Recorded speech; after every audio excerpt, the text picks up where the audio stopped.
তাদের মাঠের পরিসংখ্যানে তারা হতাশ, মাঠে তাদের কোনো ভোট নাই, এর জন্য তারা পাগলা কুকুরের মতো হয়ে গেছে।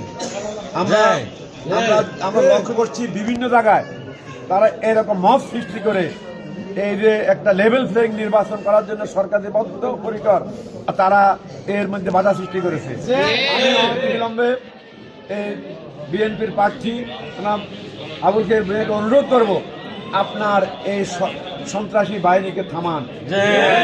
আমরা রক্তে মাংসে গড়া মানুষ, আমরা কোনো অ্যাগ্রেসিভ হই না, অ্যাগ্রেসিভ আমরা হব না। আমরা আইনের প্রতি শ্রদ্ধাশীল। আইন শৃঙ্খলা বাহিনী অনতিবিলম্বে তাদেরকে গ্রেফতার করে আইনের হাতে আবদ্ধ করবেন প্রত্যাশা করছি। আমরা আমাদের জনশক্তিকে নিবৃত্ত করছি, আমাদের দ্বারা যেন কোনো অকারণ না ঘটে। তবে ভাই, আমাদেরকে তো রক্ত মাংস করা মানুষ, কতক্ষণ আমরা আমাদের জনশক্তিকে ধৈর্য ধারণ করা বলবো। এই জন্য আমরা বলবো অনতিবিলম্বে এই সমস্ত সন্ত্রাসীকে গ্রেপ্তার করে আইনের হাতে আবদ্ধ করুন।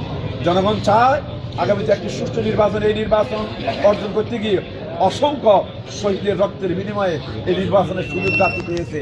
এই নির্বাচনকে কোনো অবস্থাতেই ভণ্ডুল করা কিংবা একটি পক্ষ চাচ্ছে নির্বাচনকে ভণ্ডুল করা যাবে না।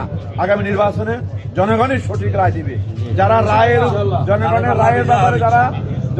রায়ের ব্যাপারে যারা হতাশ হয়ে গেছে, তারাই এগুলি করবে। আমি অনতিবিলম্বে তাদের, এছাড়া আমাদের আরো অন্যান্য জায়গায়ও আমাদের কিছু ভোটারের উপর তারা হামলা করেছে, আমাদের কিছু আহত হয়েছে। আমরা অনতিবিলম্বে আমরা বলবো খায়ের ভূঁইয়াকে যেন তিনি তার সন্ত্রাস বাহিনীকে নিবৃত্ত করেন, এবং যেখানে অস্ত্র আছে, বিশেষ করে আমাদের কাছে যে ধারণা মশিকপুর সহ কয়েকটি জায়গায় অস্ত্র আছে, পার্বতীনগরে অস্ত্র আছে, অস্ত্র আছে। এই সমস্ত এলাকা, বিশেষ করে সদর উপজেলার উত্তরাঞ্চলে ইউনিয়নগুলিতে অস্ত্র আছে।